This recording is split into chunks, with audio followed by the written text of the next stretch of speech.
আরে ভাই, তুমি এত রাতে এখানে কি করো? এই জায়গাটা বেশ ভালো না, যত দ্রুত সম্ভব এখান থেকে চলে যাও।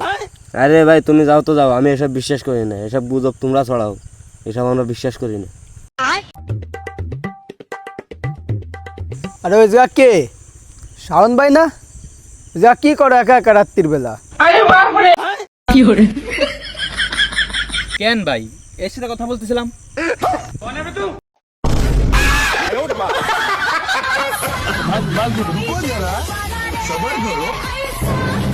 কি ব্যাপার, শাওন ভাই এনে কারে দে দৌড় মারলো?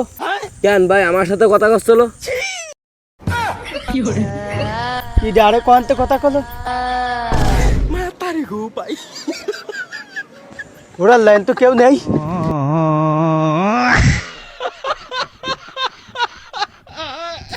আরে ভাই কেউ নেই মানে?